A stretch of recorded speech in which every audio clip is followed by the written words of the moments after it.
देख रहे the fourth pillar. मेरा नाम है अवंतिका और मेरे साथ मेरे साथी श्रेया हैं। झारखंड के सीएम हेमंत सोरेन ने आदिवासियों के लिए बड़ी बात कह दी है। पूरे देश के आदिवासियों को सीएम हेमंत सोरेन ने आह्वान किया है।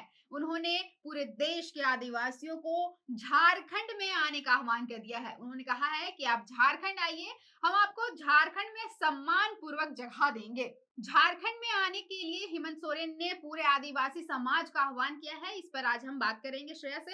तो श्रेया, आप हमारे दर्शकों को बताइए कि सीएम हेमंत सोरेन ने ये आह्वान कब किया और इसके पीछे उनकी मंशा क्या हो सकती है? जी, बिल्कुल अवंतिका। देखिए हेमंत सोरेन ने ये जो तमाम देश के आदिवासी समुदाय से आह्वान किया है, वो रविवार देर रात को जब दुमका के गांधी मैदान में झामुमो का 46वां स्थापना दिवस मनाया जा रहा था, उस दौरान उन्होंने संबोधित करते हुए ये बड़ी बात कह दी कि देश के तमाम जो आदिवासी समुदाय है, वो झारखंड में आकर के रह सकते हैं, हम उन्हें सम्मानपूर्वक जगह देंगे। उन्होंने कहा कि देश के जो तमाम आदिवासियों हैं, उनके साथ साजिश करके उनकी पहचान को मिटाने की कोशिश की जा रही है और उन्होंने ये भी कहा था कि जो असम में 20% जो आदिवासी समुदाय रहते हैं, जिसमें हेम्ब्रम, सोरेन, मुंडा और भी आदिवासी समुदाय जो अभी निवास कर रहे हैं, लेकिन वहाँ पे उनको आदिवासी का दर्जा नहीं मिला है। उन्होंने अपने इस बयान में ये कहा कि एक योजनाबद्ध तरीके से जो है आदिवासी समुदायों की पहचान मिटाने की कोशिश हो रही है। इसीलिए उन्होंने ये कहा कि हम तमाम देश के आदिवासियों से आह्वान करते हैं कि वो यहाँ पर आना चाहते हैं तो आए, हम पूरे सम्मान के साथ यहाँ पर जगह देंगे।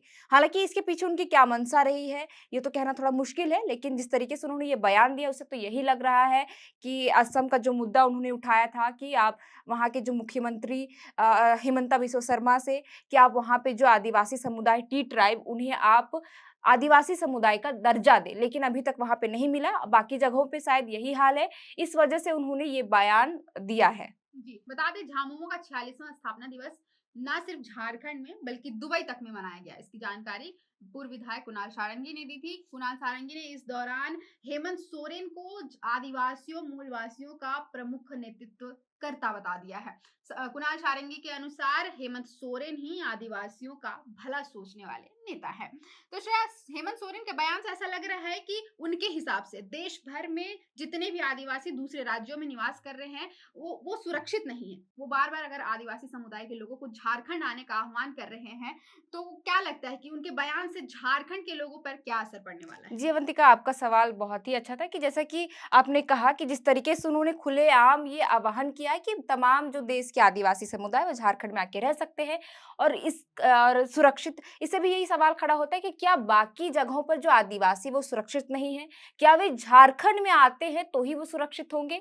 और ये जो आपने कहा कि इसका क्या असर पड़ सकता है, तो मैं बता देना चाहती हूँ कि झारखंड में अभी तो फिलहाल कुछ दिन पहले स्थानीयता की मांग काफ़ी ज़ोरों-शोरों से चली, लंबे समय तक इसकी माँग चल ही रही है और बाबूलाल की जब सरकार थी तब भी स्थानीयता का मुद्दा उठा था और उस वक़्त पूरा देश मतलब पूरा राज्य जो है जल उठा था स्थानीयता के मुद्दे को लेकर। इस कारण से बाबूलाल को अपनी सीट भी छोड़नी पड़ी और इसी बीच हेमंत सोरेन ने ऐसा बयान दिया है कि तमाम जो आदिवासी वो झारखंड में आके रह सकते हैं।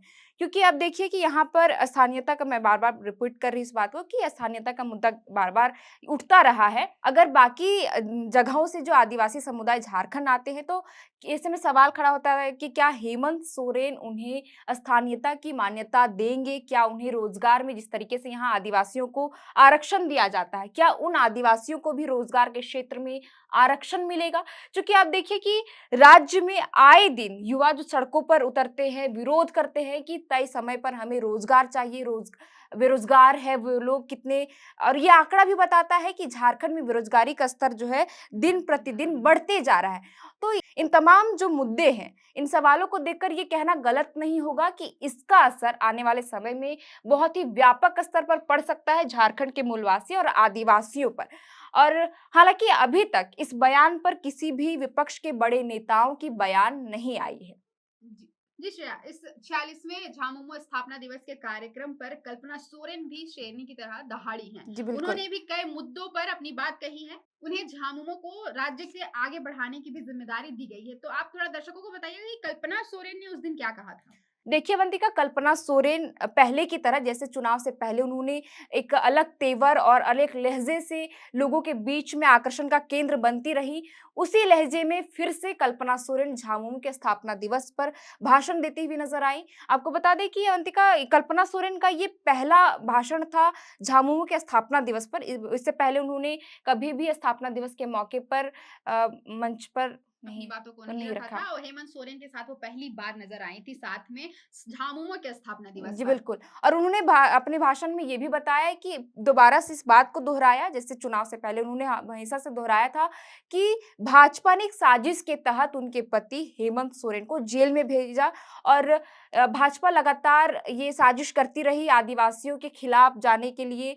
और उन्होंने ये कहा अपने भाषण में कि आने वाले समय में हेमंत सोरेन को दोबारा से मौका मौका दीजिए, आदिवासियों के हितैषी है, आदिवासियों के हित में वो लगातार काम करते हैं, अगर उनको मौका दिया जाएगा, तो वो झामुमो का नेतृत्व जो है पूरे देश भर में कर सकते हैं, अलग-अलग जगहों पर। जी, उन्होंने ये भी कहा था कि देश के लिए हेमंत बहुत जी, ज़रूरी है। बिल्कुल। 40वां स्थापना दिवस पर हेमंत सोरेन ने मोदी सरकार पर खूब दहाड़ा। उन्होंने बजट से लेकर के झारखंड का 1,36,000 करोड़ रुपए बकाया को लेकर भी केंद्र सरकार पर खूब हमला बोला है और स्थापना दिवस पर यह भी कहा गया है कि झारखंड में यूसीसी, सीएए और एनआरसी लागू नहीं होंगे। हालांकि अब झारखंड में क्या होता है इसके लिए तो थोड़ा इंतजार करना होगा, देखना होगा कि सरकार क्या-क्या करती है। अवंतिका, मैं कहूँगी कि जैसा आपने बोला कि उन्होंने अपने भाषण में एनआरसी और सीएए को मतलब लागू करने की बात नहीं कही। दूसरी ओर वही भाजपा, जब चुनाव का वक़्त था, तो उन्होंने बड़े ही मतलब आक्रामकता के साथ ये कहा कि झारखंड में बांग्लादेशी घुसपैठ हो रही है और इन सबको अगर नहीं रोका जाएगा, तो आने वाले समय में झारखंड में ये मुद्दा बहुत ही गहराएगा और यहाँ के लोगों को बहुत दिक्कतें आएँगी। उसके लिए भाजपा ने ये भी कहा था कि हम एनआरसी तक लागू करेंगे। खुद बाबूलाल मरांडी ने इस बात को कितना बार लोगों के बीच में जाकर भुनाया था। और इसी बीच हेमंत सोरेन कह रहे हैं कि एनआरसी, सीए जैसी कुछ भी चीज़ झारखंड में लागू नहीं होगी। और साथ ही साथ वो अन्य राज्यों के भी आदिवासियों का झारखंड में स्वागत पूरे खुले दिल से कर रहे हैं। जी, अब बिल्कुल। इसका क्या इफेक्ट पड़ता है झारखंड की राजनीति में ये तो आने वाला वक्त ही बताएगा। फिलहाल के लिए इतना ही, देखते रहें द फोर्थ पिलर।